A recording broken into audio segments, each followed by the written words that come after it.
Thanks for tuning in. This is Michael W. Ford.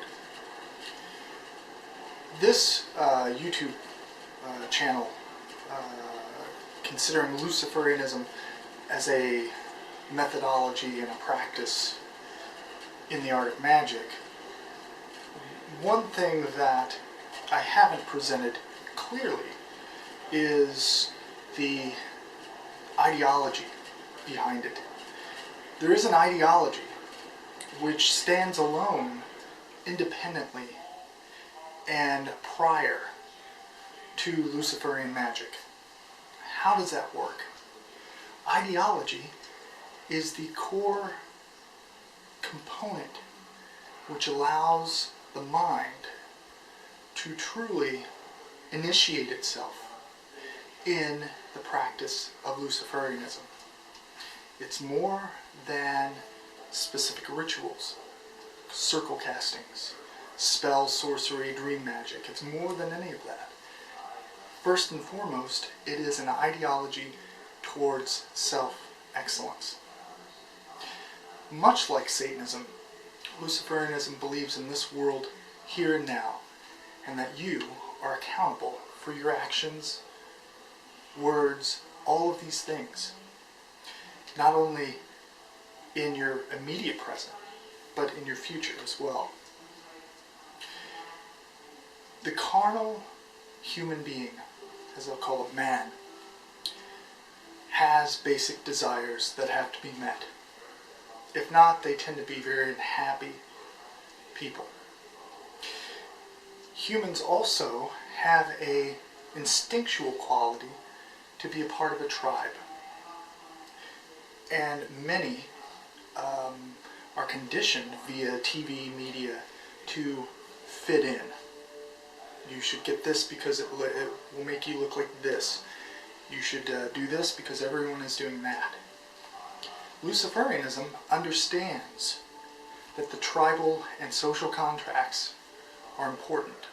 However, that the individual must begin a process of first self-liberation from restrictive beliefs, dogmas, and all of these superstitions piled upon us by media, by parents, by our immediate culture that we exist in daily.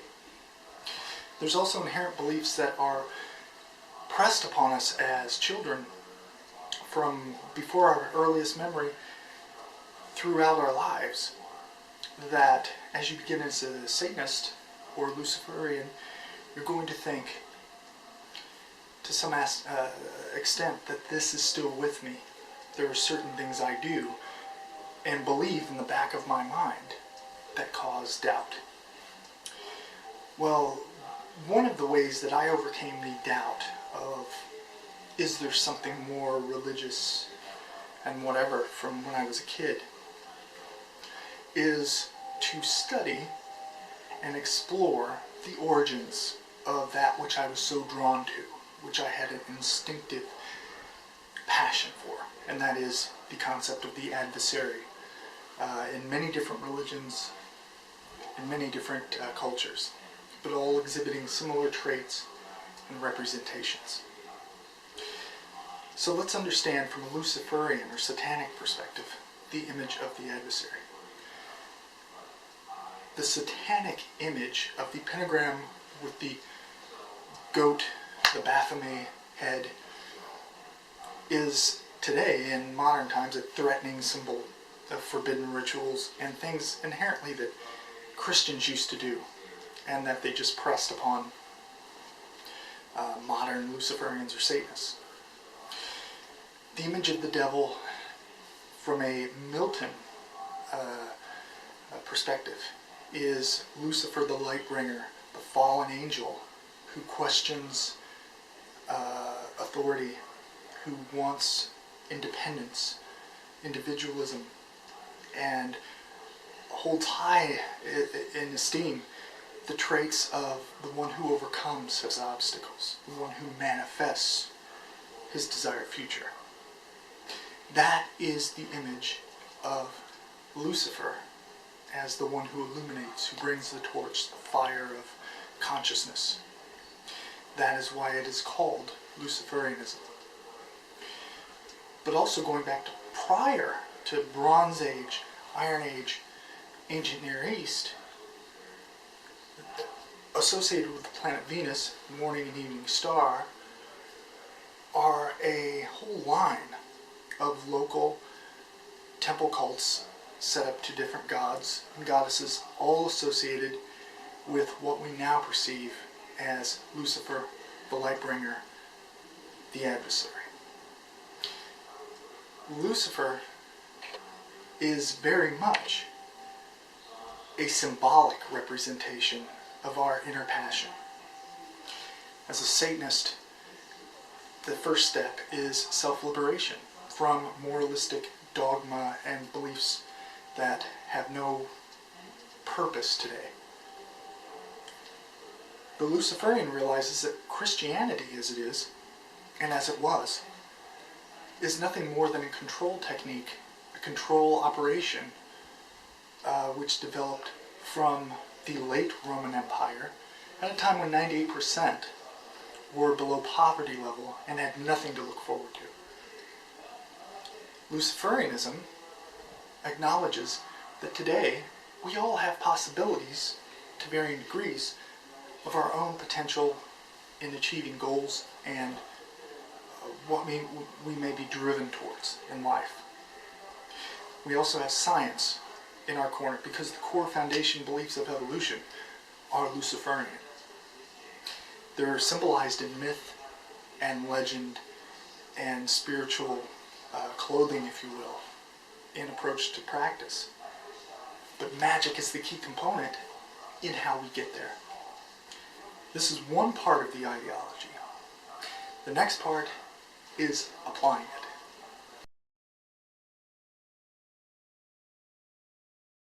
Perception and logic within Luciferianism is a paramount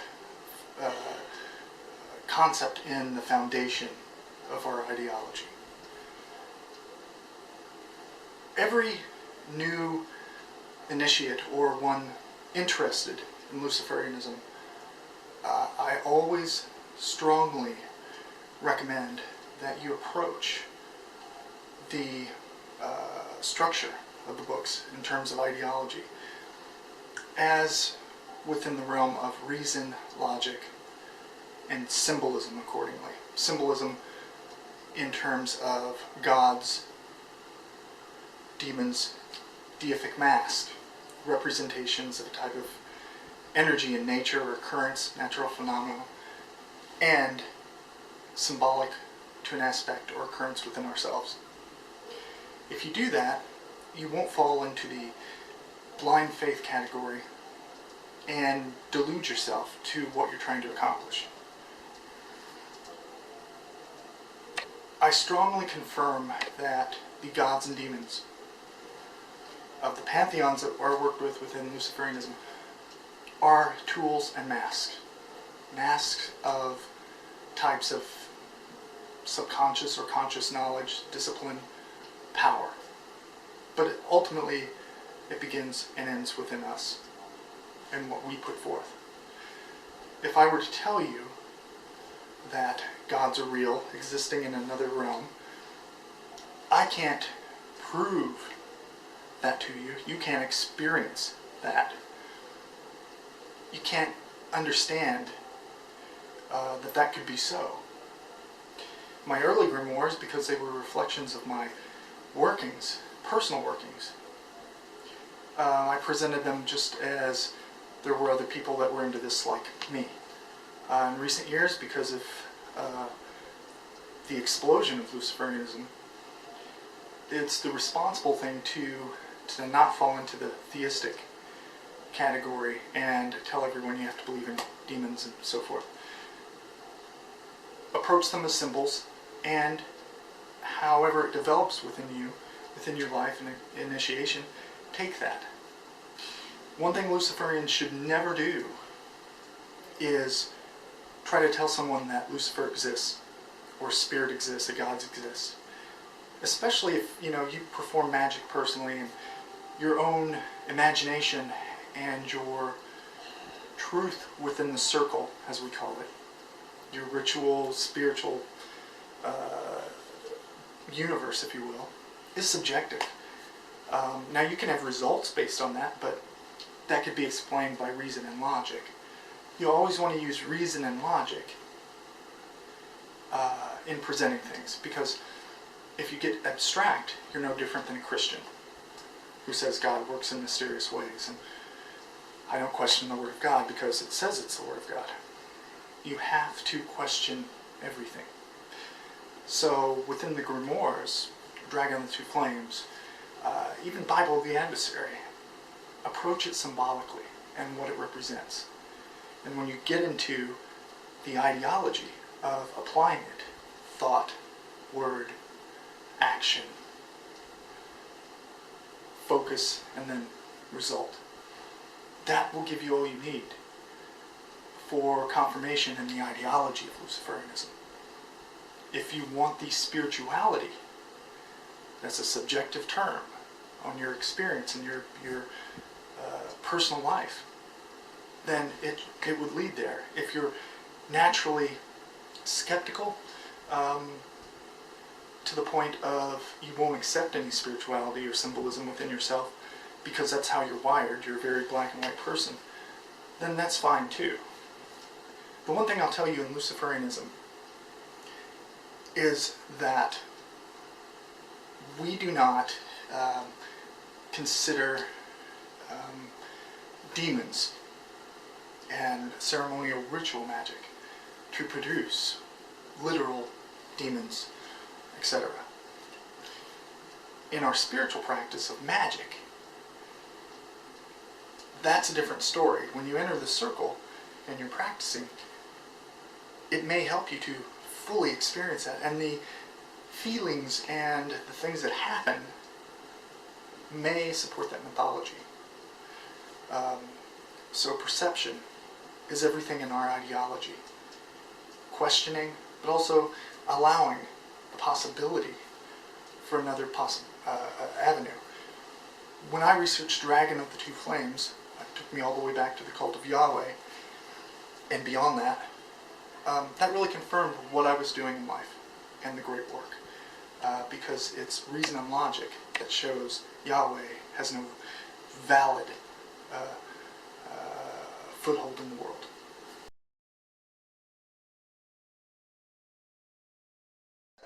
Of self-deification, or being your own God, in Satanism and Luciferianism, is not the abstract and difficult concept in the everyday reality that we live in. In Luciferianism, self-deification is a continual process. First, you're saying, I am accountable for my own future, the outcome within it, and the things that I achieve, the life that I lead. The accidents and things that come into play and screw-ups are kind of taken out of that, because to deify yourself is to first, as a Luciferian, acknowledge that you, the individual, is responsible for the good or the bad in life. The bad relationships, the good relationships, reoccurring behaviors that cause you to not excel at where you want to be. That is the first step in self-deification. It is self-transformation towards your potential or self-excellence, as you would consider it within whatever you're doing. It's learning, it's obtaining knowledge, experience, insight, strengthening the will, discipline, all of these things. Being able to, in a professional way, have discussions with people in a work environment, to, even when it's against you, to compel your will to something to occur accordingly, a result. The concept of the true will in Luciferianism as an ideology is that instinctual drive towards continual self-improvement and excellence. You're not looking for perfection. You're not expecting to be perfect in all of your acts. We screw up. Everyone screws up, makes mistakes. The point is, do you learn something from it, the insight, and can you apply something different in your behavior to make sure that is limited in the future? The true will is your passion, your instinctual kind of magnet towards what you want to manifest in this world. It can be a job, it can be something you're really good at. True will is paramount because those traits that you exhibit in the true will are what we call the personal God or the daemon in the magical tradition. I'm not going to go into the daemon. I'm going to speak about it as true will and the inherent dream or instinct that you have towards life itself. You don't have to look at it as some abstract spirituality. On a basic level, all Luciferians and Satanists, I strongly suggest that you take away all the mystical, all the spiritual first, and recognize it in a material, physical, mental sense, and in relation to like quantum mechanics or physics, the cause of effect, and that our brains create the energy that can in turn kind of shape the environment we live in. If you do that, you'll have the ideology of this is what true will means, this is what self-deification means. It doesn't mean that I'm a great, mighty Judaic God, as Christians would say. If you say to a Christian, I'm my own God. It doesn't mean you bow down and worship yourself. Oh, you created heavens, earth, blah, blah. It's about I'm in control of my own life and I'm responsible for my outcomes. And when I have moments of weakness or need to focus or something difficult happens, then I can look to my instinctual guide, that magnet, that stone that keeps me centered, and rely on that always, because that will not betray you. Its win is your win, essentially. So self-deification for Satanists and Luciferian is a continual path, a process in life, part of self-evolution, obtaining power and greatness, to where 5 years down the road you can say, I've achieved this from where I started. That is when you can truly liberate yourself from Judeo-Christian slave mentality and look at yourself as a individual worthy of your own respect. Self-deification does not mean over-exhibiting your pride. Pride is an excellent trait for a Satanist and Luciferian if pride has restraint and respect for others, more or less. No one likes someone who brags constantly. Let your achievements speak for you.